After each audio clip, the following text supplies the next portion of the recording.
Hey everybody, welcome back to the channel. Today we've got a warrior run that we left off right before we decided to fight the Dwarf King. And this is actually a Ring of Wealth run as well, so it's our entire strategy. I'm doing this a little bit differently than I've done the last couple of videos, and I'm actually showing you my alchemy and my backtracking that I like to do on floor 19 or 20, either right before or right after I kill the Dwarf King boss. So, because this is a Ring of Wealth run, you can see we have just a ton of consumables to go through. So, what we're going to be doing here is we're going to be going back down to floor 6 and revisiting every single shop to make sure we spend as much of this gold as we can. But we're also going to be using some consumables to make sure we find every single secret room on these floors. So, first thing we're going to do, we're going to go to these scroll of magic mappings, and this is currently unidentified, but I already know that Laguz is magic mapping. We were able to identify it from a shop in an earlier episode. So we're going to go for the, we want 3 of these, of the exotic scrolls of magic mapping. And you can do it with more or less, depending on how fast you are, but I think 3 is a good number that I feel safe with. Let's go ahead and turn some things into energy. I'm going to get rid of 2 of those, 1 of those. Intuition does... We'll hold on to intuition for now, actually. Get rid of that. And here we're just going to make a bunch of energy, and we can get rid of certain things like frost potions. I have 16 frost potions. I can burn a couple of them. Okay, so we've got our 3 exotic magic mapping. Ooh, I'm gonna go ahead and burn this unstable brew as well. I think they're too random to be particularly useful. So, all right, then we want to take both of our haste potions and turn them into potions of stamina, which will make us run a little bit faster for our crawl here. And then I'm also gonna make I'm gonna make 1 or 2 potions of magical sight for this run. Alright, so what we're gonna do now is we're gonna be traversing up all of the upstairs ladders here, and we're gonna try and look at the entire map. So let me get set up here. First of all, I'm going to... Okay, let's use this intuition stone to get it out of our inventory. We'll use it on Isos, so we know is transmute. I'm actually going to leave magic mapping unidentified for now, because it'll be cheaper in the floors down at the bottom if it's not identified, but we'll identify it after we've bought them all. Alright, so let's go ahead and use those consumables. First, we'll drink 1 of the potions of stamina. That'll give us 100 turns of moving faster. And then we will use 1 of our exotic magic mapping scrolls, and what that's going to do is that's going to create a big blue aura around us that gives us perfect vision of the map for anything within that aura. So we'll go ahead and read it, and you'll see I've got this blue circle around me, and then as I move around, you can see the blue circle expand as it shows that it covers different parts of the map.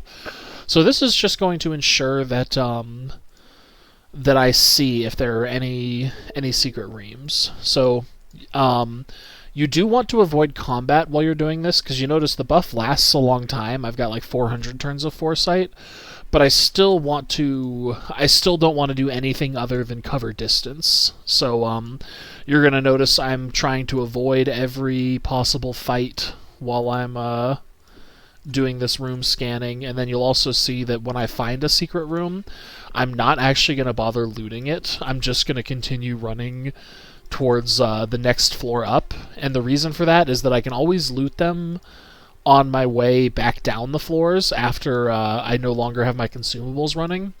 But while the consumables are active, I want to get as much value out of them as possible and try to make sure that we check just the entire perimeter to hopefully not miss any possible secret rooms. There's 1 more. Fortunately, that golem's going to be annoying. And yeah, it looks like we didn't find any on this floor 19. So we're just going to go up and repeat the process, and we will refresh our potion of haste or our potion of magic mapping as needed. So you do want to try to make an efficient pass around the map. Like you don't want to revisit the same places too many times. And then there are also certain things like I'm not going to check this entire section of map because you can't have a secret room spawn off a library without it breaking the bookshelves. And we should be able to... let's see if... Nah, we'll just go this way. We do want to check this hallway over here and see if there are any secret rooms protruding off this hallway. But once the blue squares have checked the entire hallway, we know it's no longer worth checking that area.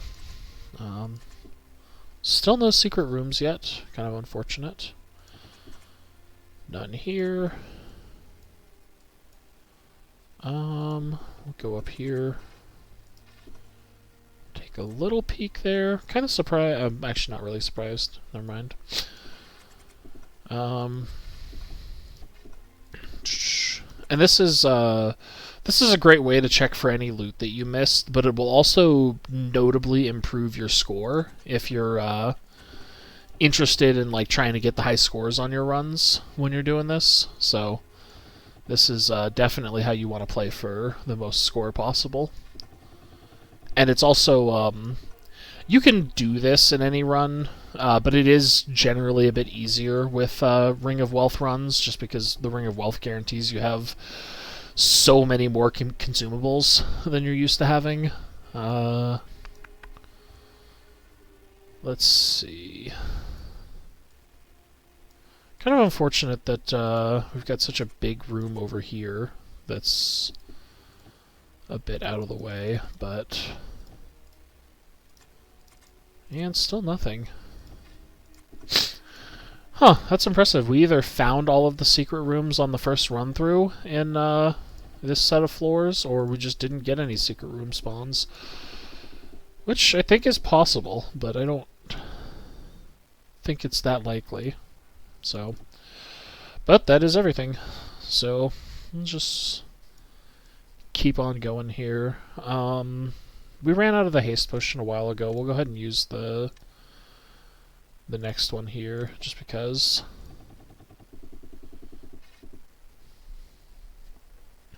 And chasm floor should be somewhat easier. And you don't need to go all the way to the edge of the rooms by that. You just need to go to the point that that your magical vision covers the entirety of the wall that could possibly have a hidden door on it. Definitely not over there. And we'll check. Yeah, no more secret rooms on this floor, so we'll go back up a floor.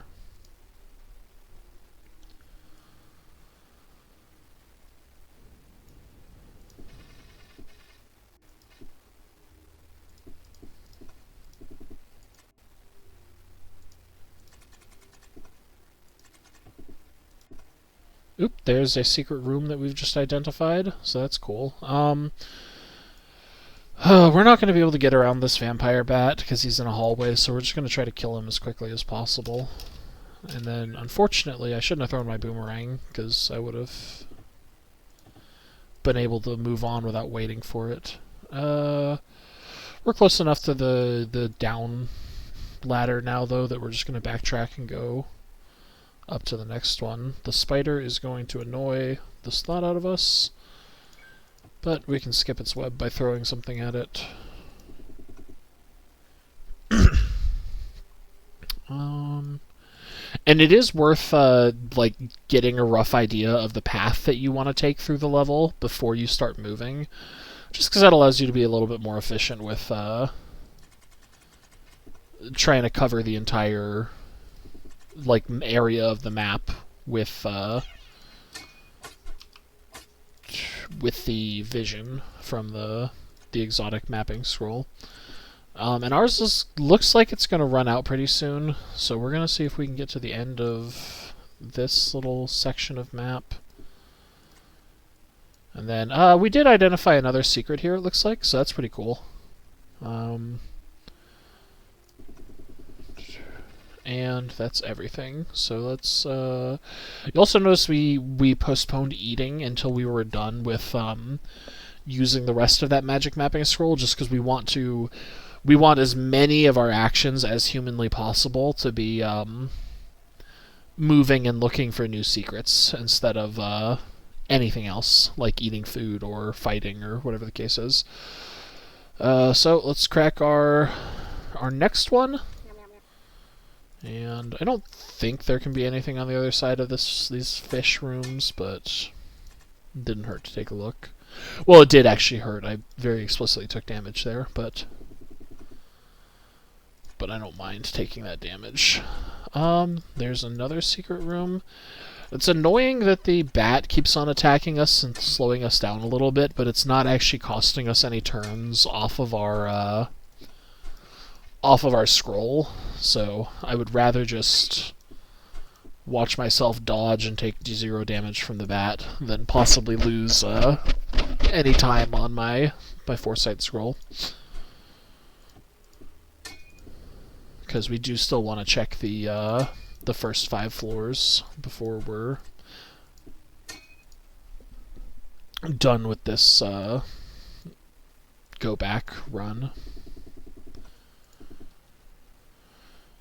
How do we want to do this one? Go up and around. Yeah, that's how we'll do it. Okay.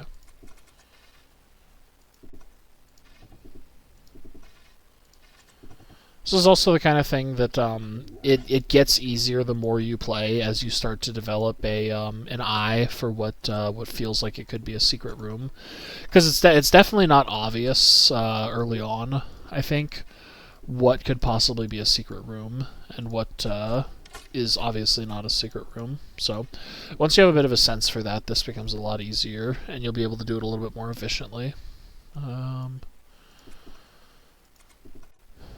Definitely checking down here.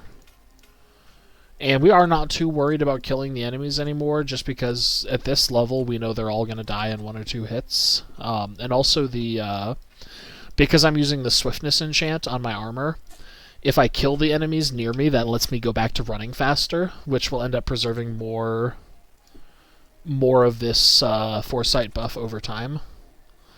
Oop, there's another secret room. We really don't want to get grabbed by that prison warden, so we are just going to run from him. And we'll go upstairs.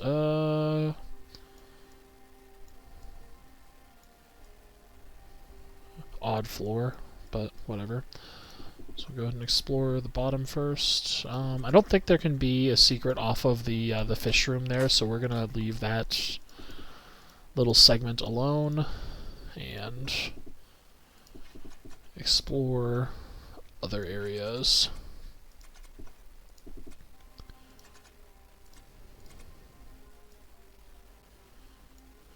I also am pretty sure that we can't get a secret room spawn off of the Vine Lasher room, which is what that was. But we still want to see if there's anything in this hallway, I guess. So we are still going to go this direction. There's another secret room.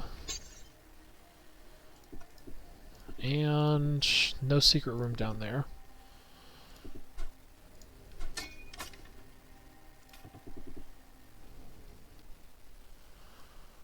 We're on floor 6 now, so good. The 3 foresight scrolls that we got will bring us all the way back down to floor 1. There's some secret room revealed there. So we got 77 turns of this left.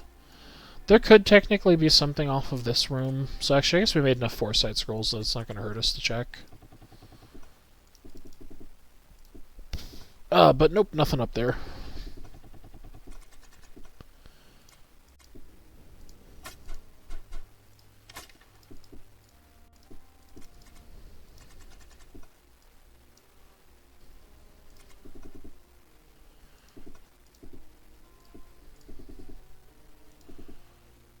Alright, there we go. That's, those floors done.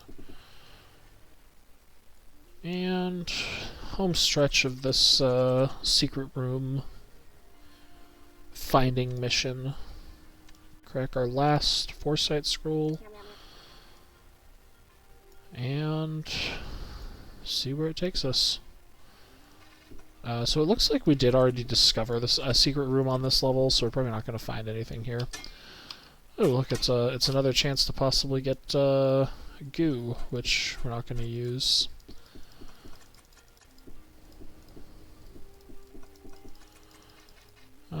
Yeah, no additional secrets on this level, so let's just go down to the...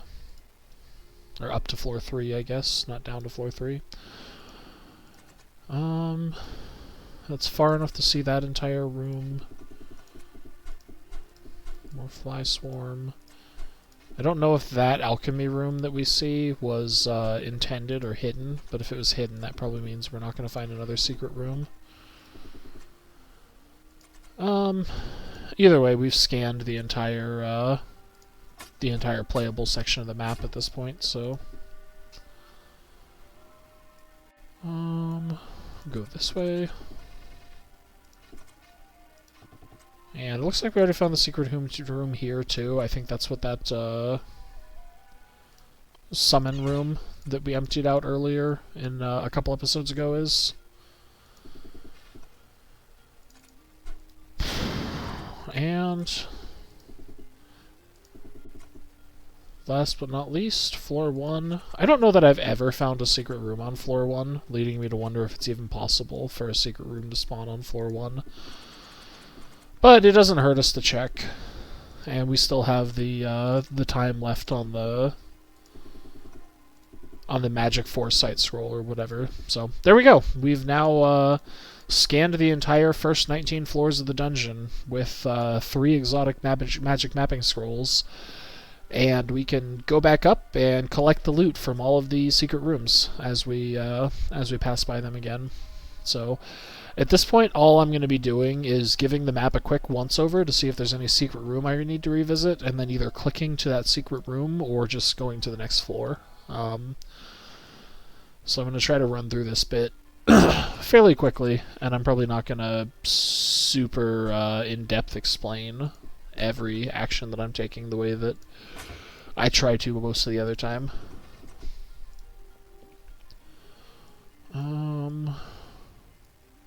That's impressive. We just naturally identified every secret floor in the first 5, or every secret room in the first 5 floors. It's not often that that I pull that off. Yeah.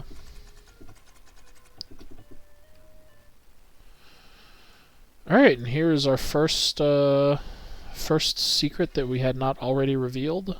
Is that room there that looks like it's going to be a stone of enchantment in the treasure room, but just based on the shape of it, I'm pretty sure that this room shape always means stone of enchantment. Where is my potion of liquid flame? So we'll throw that, and we'll collect our stone of enchantment. That's everything. We do also want to hit the shop on this floor, so should not have used my boomerang. That's not hugely important. It just means I had to wait a couple turns longer than I wanted to. Okay, what do we got here? We're gonna sell all of this stuff that we're not using. And then, do we want anything? Ooh, it's a potion of experience. We have so many potions of experience, but we also have so much gold, so I think I'm just gonna add a baseline, buy every potion and every scroll, because why not? We'll get the stylus too. And then, I don't think I want the augments. You know what, I'm going to pick up 1 augment stone just in case we get a glaive, because we do want to use a glaive if we get it, but we don't like that the glaive is slow. Okay, so that's all. Let's go down to the next one. Ooh. We got a bit of a secret room here. And this has the... There's either a chest hidden in here, or there's another... oh, there's definitely a chest in one of these nooks. Good old time waster room. Because you do technically have to check every nook that's out of line of sight, but it's very rare that the chest isn't in... Yeah, this one was in the very last place we checked. Oh well.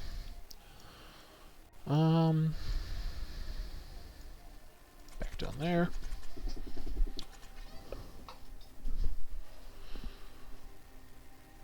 Why did we stop? Oh, because we're starving. Who cares? Poor warrior being forced to starve so that I can conserve food. Alright, let's see what's in that secret room.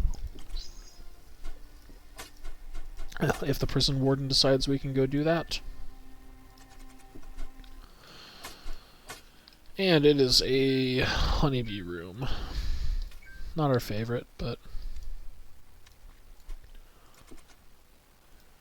I think there is technically, there's a specific kind of potion you can make with the cracked honey pot, but I don't, it's some kind of modified healing potion that I don't think I've ever found a good way to make use of.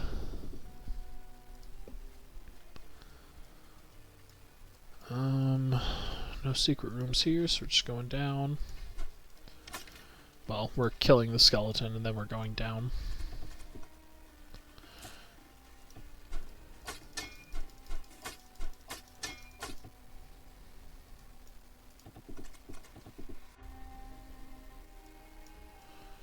Alright, floor 10. So we got another shop coming up. Kill that bat. Go and eat something. We're gonna sell the flail just because it's... You know what? No, the flail's definitely not gonna be better than a +5 great shield. So we're just gonna sell it. Same thing. We're pretty lazy with thinking about our consumables. We're kind of basically just gonna buy the guy out because we have a ton of money.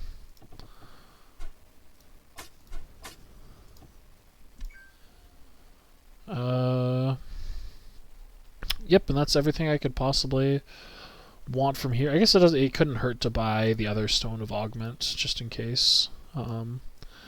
Very, very unlikely that we'll make use of it, but it can't hurt. Let's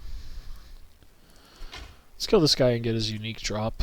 We'll do a little trick there where we make them stand on the spot that the boomerang's going to be returning to. They get hit again. Alright, let's get down to the secret room we found down there.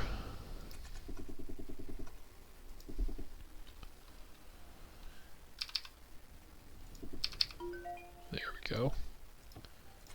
Anytime you see one of those maze-like secret rooms, by the way, that looks like it just has nothing in it, there will always be another hidden door to search for, so that's worth doing.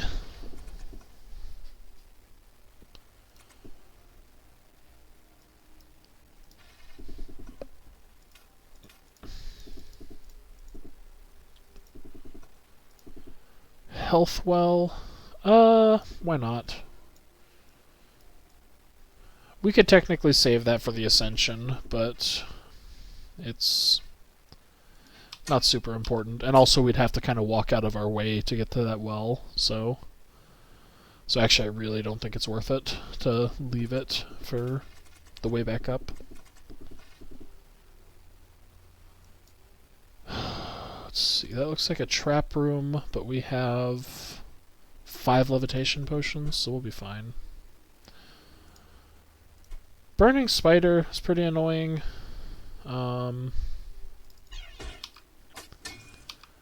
and he's going to make us burn. We're just going to go into stasis to prevent taking fire, or too much fire damage, I guess. We lost the frozen Carpaccio. RIP.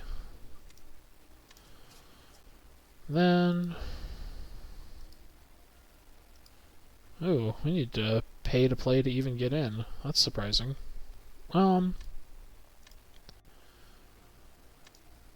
Where is that levitation potion? There we go.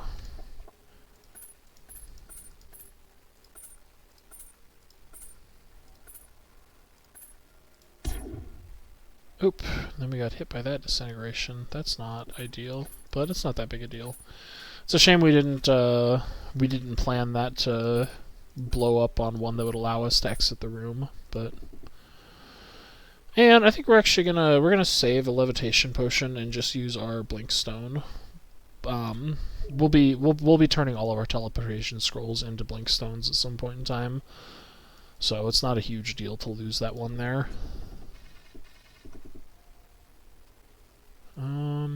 I don't think we found any secret rooms here.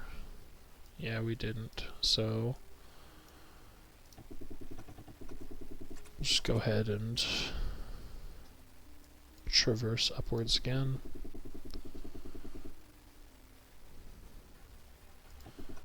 Last shop, and we still have so much money that we can buy everything without thinking about it. So, we'll just buy him out of everything we're interested in.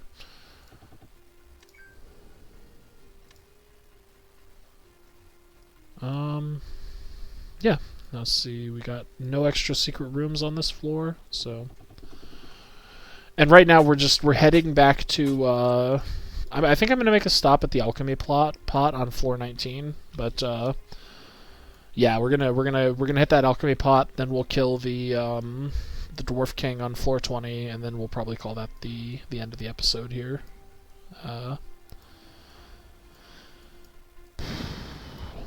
And I don't think I'm gonna do this for every run. I'm only doing this specifically because it's a little bit like the Ring of Wealth version of this run back is the most powerful version. So it's worth optimizing a little bit more than this section usually is. And you don't even need to do the run back, but I figure it's worth showing off at least once. And again, we're not upset about killing extra enemies either because we have a Ring of Wealth anyway, so. Oh darn, we're farming more gear. Which I haven't actually found another gear drop, but you know, you never stop hoping with the Ring of Wealth.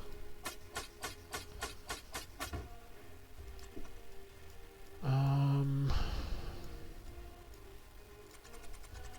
secrets there.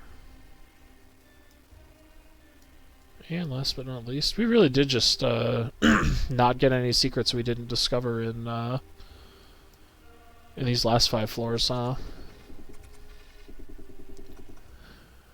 Alright. We'll do some quick last-minute alchemy. We're gonna make a meat pie just because we can make one. We'll do that.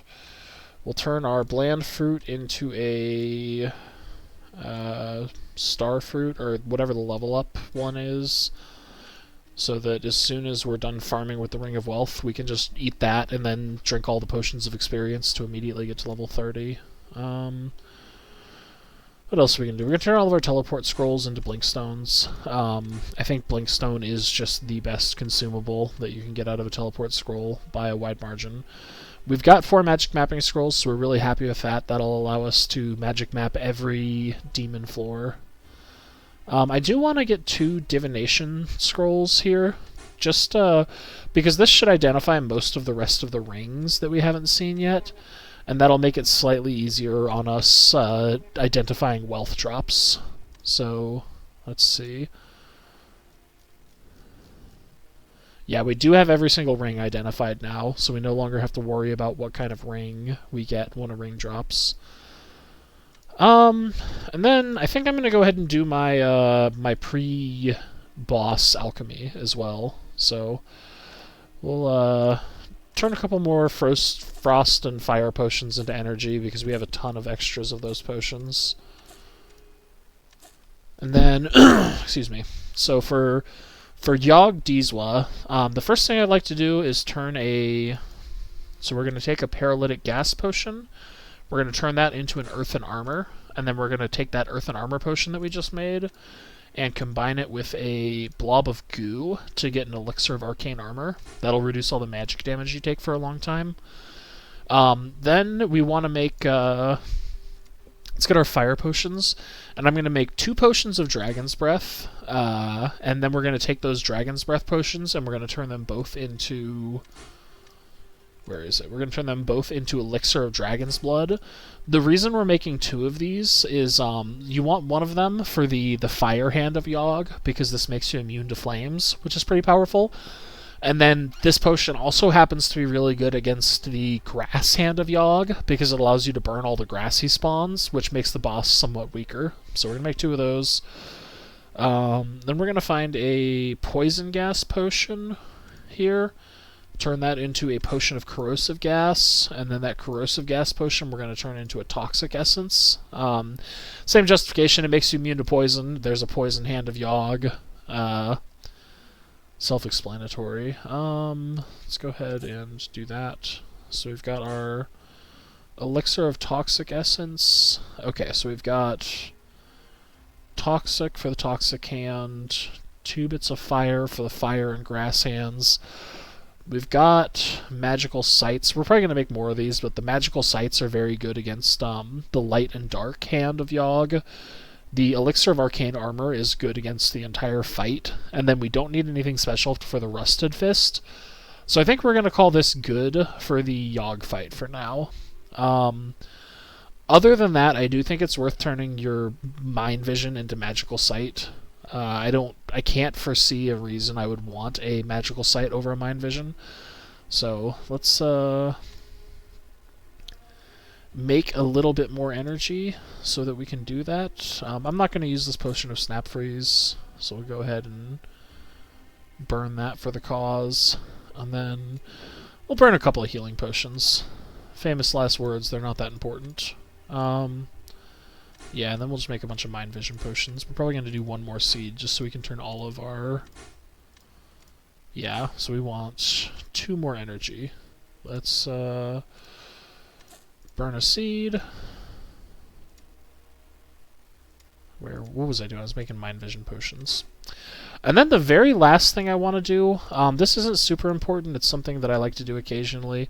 If you combine the metal scrap from the DM1000 with the Scroll of Remove Curse, you can create a Curse Infusion, which will allow you to curse a weapon or armor of yours, which it puts a curse on it, which isn't great, but it also gives it like +1, +2, or +3 extra upgrades on top of what it already had. So it's I think it is specifically a little bit better than usual in the context of a Ring of Wealth run. So we're gonna go ahead and make some of those as well. We've already done our run back, so we care a lot less about the swiftness on the armor that we liked earlier. So we're gonna go ahead and use the rest of the arcane styluses to reroll. Let's see, potential, don't care, and last chance, something good. Big money, no whammies. Repulsion, that's terrible. We really do not like that it's repulsion. I guess it shouldn't matter against the Dwarf King, but we're definitely buying the, In fact, you know what? I'm actually just gonna... We have Stones of Enchantment as well. I'm gonna use one of those to get... viscosities. I am just low-rolling the enchants on this armor. Alright, we're sticking with Obfuscation and we're not changing it. We're tired of... It's especially annoying that some of the, like, repulsion is actively bad. I never want repulsion on my armor for any Whis. I believe that repulsion is a curse, and it just pretends to be a positive effect on your weapon. So, what are we gonna do here? I'm gonna go ahead and drink that drip of water, because why not? I'm gonna eat the meat pie here, just because we have tons of food, and I would rather not deal with the Dwarf King, or eat while I'm dealing with the Dwarf King. This one should be fairly simple. We should be able to build up an obnoxiously high combo, as we're chewing through all of this boss's minions, and that's effectively our plan, I think, is to just build that obnoxiously high combo, and then spend it on either a slam or a fury on the boss. We do want to be careful about attacking the monk too much, because if the monk dodges and prevents us from building up our combo, or rather, we can miss our combo if he dodges too many times in a row, which is super obnoxious. Alright, that's 23 combo stacks. Let's see how that does against the Dwarf King. And that did transition him. That's pretty nice. So, we're gonna actually hang out over here outside of line of sight for a second. Maybe we get a kill on this ghoul that's nearest us while the others... Yeah, we do get a free kill on that ghoul. And this one as well, maybe? No, we're not going to get this one for free. But that's okay, we're killing them all pretty simply. And, we actually kind of want to leave that grass barrier, because that's a pretty convenient line of sight blocker that we don't normally have access to in this fight. So, maybe blooming is a little bit better than I've given it credit for in the past. Oh, and we're accidentally attacking the Dwarf King instead of the ghoul that could possibly die. That's not ideal.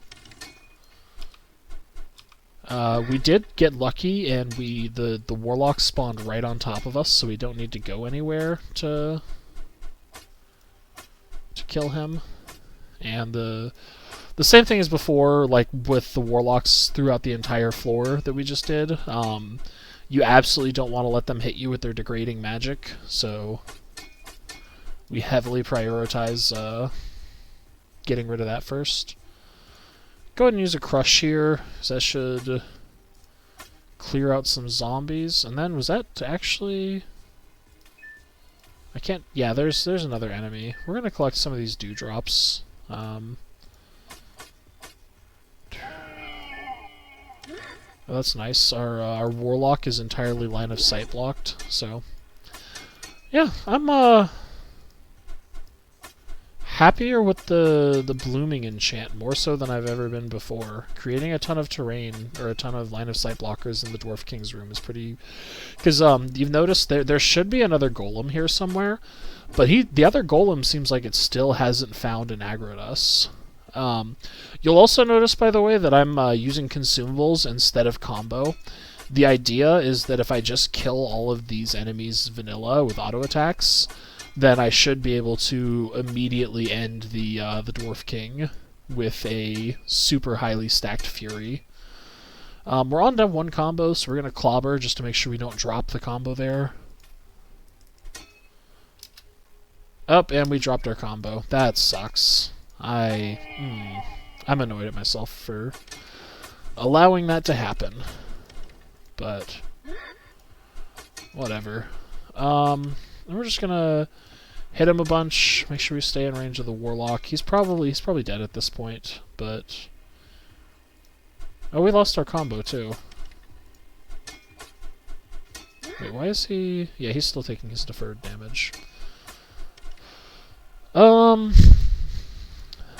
This game is really not being kind to me as far as hitting him in these last, but I think he should die now. So we're just gonna go into stasis. And he'll die while we're in stasis, which is nice. Grab that Dwarf King crown, another potion of magical sight. Let's collect all of the, and I guess the time's good. I'm gonna go ahead and choose my dwarf armor ability, do my shopping and whatnot, and talk about the different armor abilities, this run instead of saving it for the next video. But let's do our shopping first. So this last shop, I think it's always good to buy every torch that's available. So I'm just going to start off by doing that. We get the bag of magic sand. Collect both health potions. Liquid flame, we have so many of those. Toxic gas, however, is a little bit more useful. We'll buy the magic mapping, because why not? Gold doesn't do anything for us. Remove curse, sure. Identify, sure. Yet another magic mapping, why not? A stylus. Okay, I said we weren't going to try to reroll this armor anymore, but I am terminally greedy. Incurably greedy. I'll never stop being... And we got viscosity. At least viscosity is not actively bad by repulsion, but it may as well be nothing. It's not an enchant. It's a waste of time. in my opinion. Let's go ahead and put on the Dwarf King's crown. So between Endure, Shockwave, and Heroic Leap, generically, I don't like Endure a lot. I think it's probably more useful on high challenge runs where you have to be a lot more careful with your consumables and your HP pool. But that's not what we're playing right now, so it's not super useful, I think. Shockwave is a great AoE damage option, but it's kind of boring, in my opinion. It doesn't have a ton of utility. It's just a great source of AoE damage. And then the Heroic Leap is probably my favorite, and that's the one I'm going to pick. That's the one I almost always choose on Warrior. Just because I think that the ability to move where you click your cursor and not have to run that, like the mobility is super, super useful on Heroic Leap, I think. So, and kind of in that vein, I don't care about it as much for the combat stats on it. So here, Body Slam and Impact Wave I don't think are nearly as important as just maxing out the Heroic Energy talent first, because again, the primary reason we care about this is the utility of it. So having the ability to jump more often is something I value higher than having each of those jumps do more things. Conversely, because I'm primarily using this for utility, I think that the double jump is very rarely worthwhile from a utilities perspective. So realistically, I'm probably not going to put any points in double jump at all, like even, as we finish the next episode and I reach level 30. So likely from here, I'm just going to go back and forth between putting points in Impact Wave and Body Slam.